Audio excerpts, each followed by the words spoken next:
Senhores telespectadores, prestem atenção a esta cidade que fica por detrás de mim e que, portanto, está diante dos vossos olhos.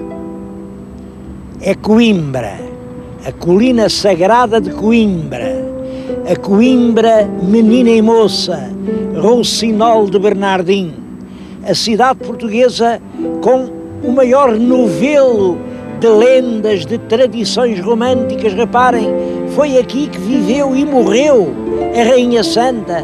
Esta é que é a terra da Inês de Castro. Todo o drama da Leonor Teles também foi aqui que terminou. É a história de Camões e Violante, o retrato de Ricardina, olhem a Torre de Anto, com António Nobre. Tudo isso são histórias de Coimbra. Não conheço outro tesouro de lendas tão rico como este de Coimbra. Hoje venho, não posso falar de tudo, mas venho aqui para recordar um assunto de que já noutras circunstâncias falei, mas vamos hoje abordá-lo de outra maneira. Vamos falar da paixão e morte de Inês de Castro. No mês de janeiro do ano de 1355, Dona Inês de Castro, eu não sei se diga rainha se não, porque isso nunca foi tirado a limpo, foi degolada aqui na cidade de Coimbra. Eu digo degolada para não dizer assassinada ou executada, porque também não é claro se a morte de Inês é um crime e um excesso de poder, se é um ato de justiça exigido pelo conjunto da política nacional. Foi de qualquer maneira uma coisa que emocionou profundamente os portugueses. Já Camões falou nisso. Camões chamava-lhe o caso triste e digno da memória que de sepulcro os homens desenterra, que aconteceu à mísera e mesquinha, que depois de ser morta foi rainha. Eu acho esta forma de dizer cheia de beleza. A memória que do sepulcro os homens desenterra é a lembrança que fica para sempre. Realmente, se Inês não tem morrido naquelas trágicas circunstâncias, quem é que hoje se lembrava de uma mulher bonita que foi amante de um príncipe? Assim, Inês ficou para sempre na mitologia e no sentimento nacional. Vim falar-lhes nisto aqui, diante da Sévelha. Sévelha já era velha quando Inês de Castro aqui passou.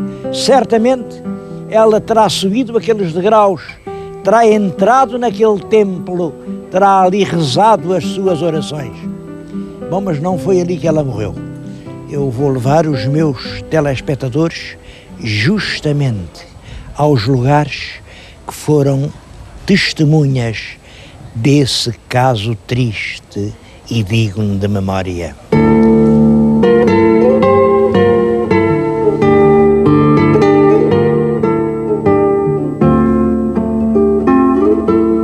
Dona Inês de Castro estava a habitar os espaços da Rainha Santa Isabel. Bom, esses espaços ficavam próximo da igreja de Santa Clara. Depois a igreja tinha o convento. Fizeram ultimamente umas escavações em que apareceu toda a pedraria do convento. Esta é a igreja, este é o convento cujas pedras viram, e depois aqui era o paço da Rainha Santa Isabel, onde estava a viver Dona Inês de Castro. Eu penso que deste paço ainda há vestígios, estão além, e penso que tudo isto merecia realmente uma reabilitação histórica. Seria uma grande pena, se a expansão da cidade viesse apagar os últimos vestígios de um dos mais emocionantes dramas portugueses. Estou a pensar na cidade de Verona. Toda a cidade de Verona presta uma homenagem comovida às memórias de Romeu e Julieta, os amantes que nunca existiram senão na imaginação do Shakespeare. Nós aqui tivemos verdadeiros, de carne e osso, que se amaram num amor para além do que é humano, como diz o Fernão Lopes.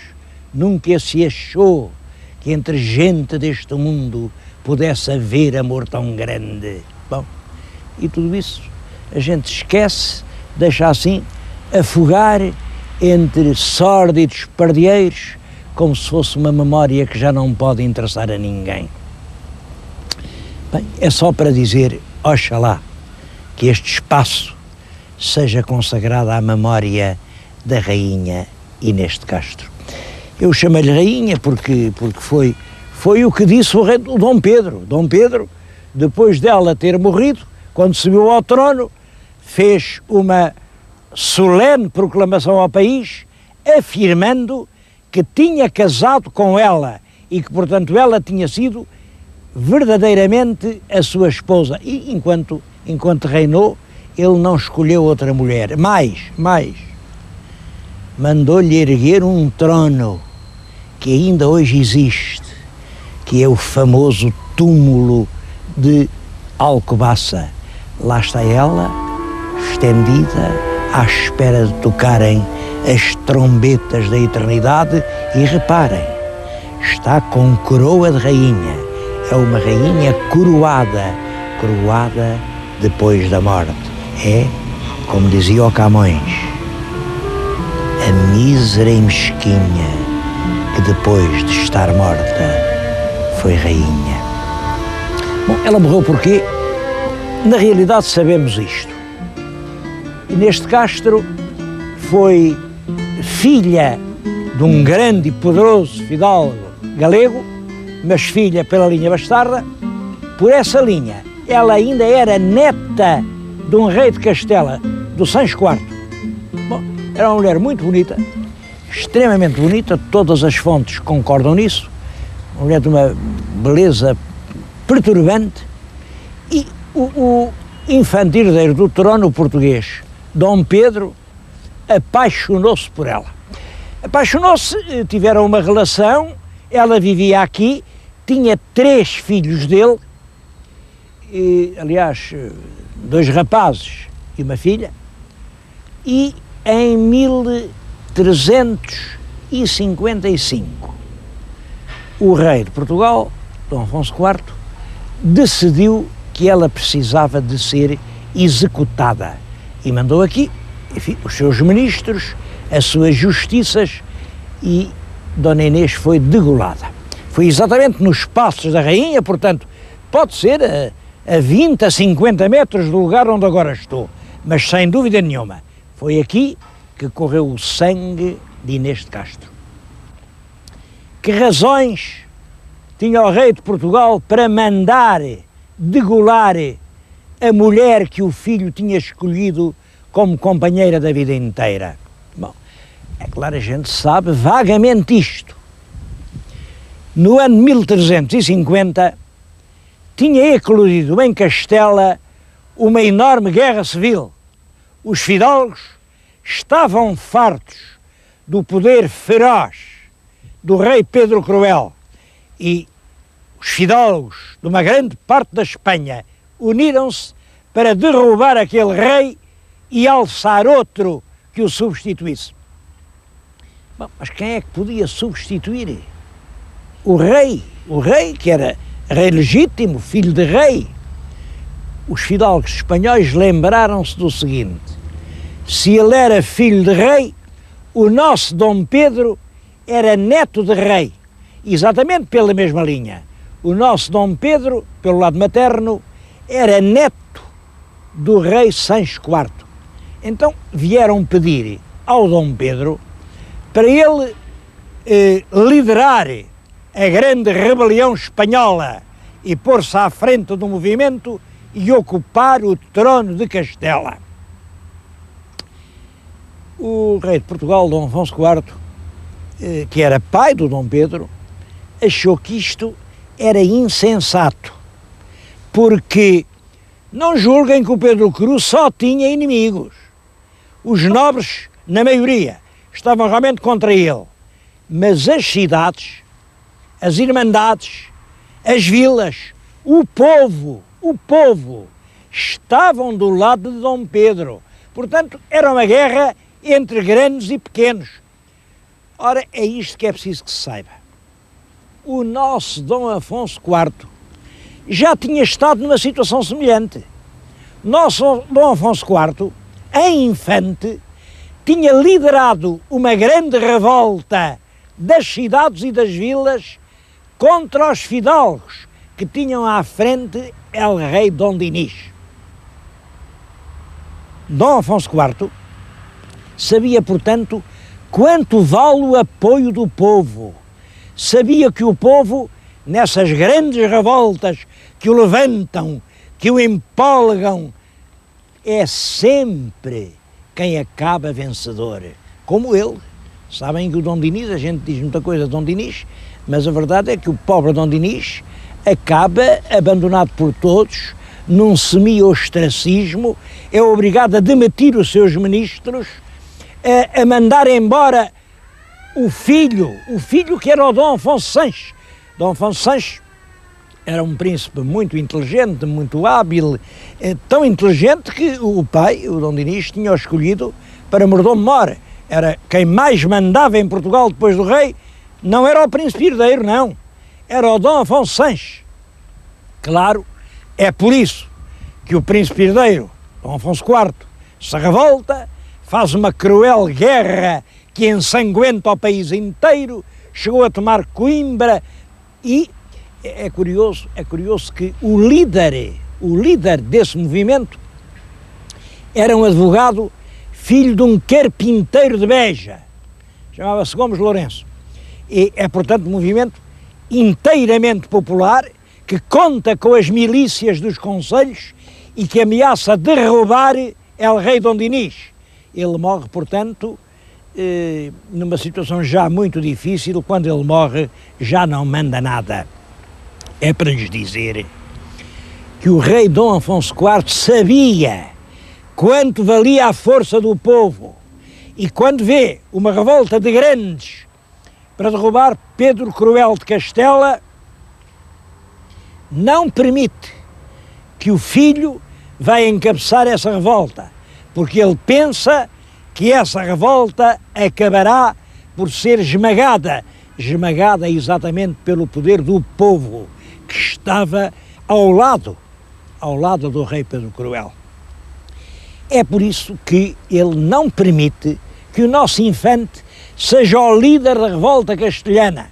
Mas quem é que estava junto do nosso infante, vivendo com ele cotidianamente, naturalmente acenando-lhe com essa esperança, essa vanglória que seria cingir a coroa real de Castela, que era já então uma coroa prestigiosa em toda a cristandade. Naturalmente, era aquela doce companheira, era Inês de Castro, mãe dos seus filhos, que também era neta do rei Sancho IV. Diz-se que foi por isso que o rei de Portugal mandou degolar Inês de Castro. Mas seria só por isso?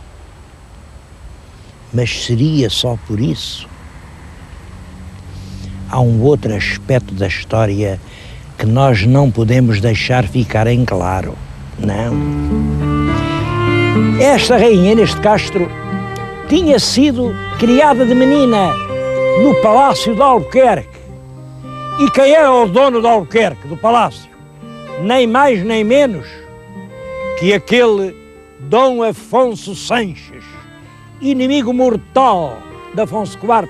Ele era também filho de Dom Dinis, portanto eles eram irmãos. Só que o Dom Dinis teve uns anos, enfim, de vida mais ou menos pacífica com a rainha Santa Isabel, mas ali depois de 1300 começa a ter muitas ligações fora de matrimónio, tem muitos filhos extraconjugais e um deles é esse valente e poderoso Conde Dom Afonso Sanches. É o Afonso Sanches quem lidera a guerra em defesa de Dom Dinis, a guerra que vem a perder. Quem ganha é realmente o Afonso IV. Por isso, o Afonso Sanches, inimigo mortal, inimigo que Afonso IV acusava de o ter querido matar, engendrou pantominas a dizer que o irmão o queria envenenar. Logo que Afonso IV sobe ao trono, Afonso Sanches é o obrigado a fugir de Portugal e foi-se instalar no Castelo de Albuquerque. Ora, era ele uma espécie de padrasto daquela menina tão bonita que lá vivia, que se chamava Inês de Castro. Diz o povo que ódio velho não cansa, e quando o nosso Dom Afonso IV encontra a linda Inês de Castro aqui, posta em sossego de seus anos colhendo o doce fruto, não lhe perdoa e dá ordem aos seus carrascos para a degolarem.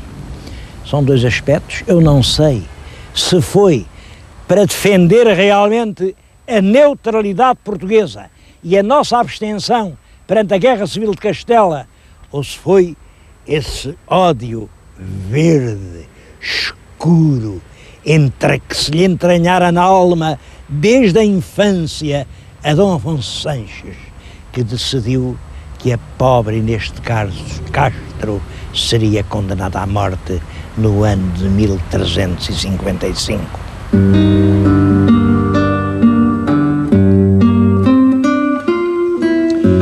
São duas hipóteses divergentes, como veem. Inês morreu vítima de uma razão de Estado, ou Inês morreu por causa do rancor pessoal do rei. Mas há uma terceira hipótese, a hipótese de Camões. Camões dedica imensa atenção a este dramático episódio. No canto terceiro dos Lusíadas, ele consagra a isto nem mais nem menos que 18 estrofes. É absolutamente excepcional essa atenção, porque nem a Batalha de Aljubarrota mereceu 18 estrofes. Para ele parece que o caso da morte de Inês de Castro dominava qualquer outro. E a explicação que ele dá não é nem a política nem o ódio, é o amor. Ele diz expressamente isto: tu, só tu, por o amor, com força crua que os corações humanos tanto obriga, deste causa à molesta morte sua, como se fora pérfida inimiga. E em vários pontos desse poema, dessas estrofes, Camões acentua esta ideia. Inês morreu vítima do amor, porque não lhe permitiram que amasse plenamente o homem a quem dera o seu coração. E essas estrofes, vê-se perfeitamente que Camões estava empenhado daquilo. Ele não está a falar na morte de Inês como uma coisa antiga, passada, que pertence à história. Ele está ali a falar de algo que lhe faz doer as entranhas. Está a falar de algo que se passou com ele. E passou. Também Camões lamentava a morte de uma jovem a quem não foi dado amar a quem escolhera. Penso que é a sombra de Dinamene, a trágica lembrança da moça que morreu do mar e que, porque não lhe deram, a família não lhe deu o direito de amar a ele, Luís, o homem que escolhera. Penso que é isso o que explica o enternecimento e a impetuosidade dos versos que Camões consagra à morte de Inês de Castro. De qualquer maneira, esses versos têm emocionado pelo tempo fora muita gente, e eu estou aqui a falar junto de uma pedra, fonte das lágrimas, que tem escrito aqui uma das estrofes, realmente uma das estrofes finais, que é muito bonita, muito bonita. Diz isto: as filhas do Mondego a morte escura longo tempo chorando memoraram, e por memória eterna em fonte pura as lágrimas choradas transformaram. O nome lhe puseram, que ainda dura, dos amores de Inês que ali passaram. Vede que fresca fonte rega as flores, que lágrimas são a água e o nome amores. Bom, a pedra está aqui, é conhecida. O que é surpreendente é quem a mandou pôr aqui. Um general inglês. Um general que depois, enfim, conheceu realmente as culminâncias da glória, e foi o Duque de Wellington. Ele estava aqui em Coimbra durante a terceira invasão francesa, viveu aqui, viveu nesta casa de que lhes vou falar a seguir, e, emocionado com o episódio camoniano, mandou gravar esta pedra e colocá-la aqui junto da fonte das lágrimas. Já então havia a lenda que diz que se quem aqui vier num dia de sol e olhar com atenção, vê que as rochas têm uma coloração vermelha. Dizem que são as lágrimas que Inês chorou na hora em que a mataram e que, para a memória eterna, ficaram aqui no fundo destas águas. O que me impressiona é que foi preciso vir um general inglês para recordar aos portugueses este drama.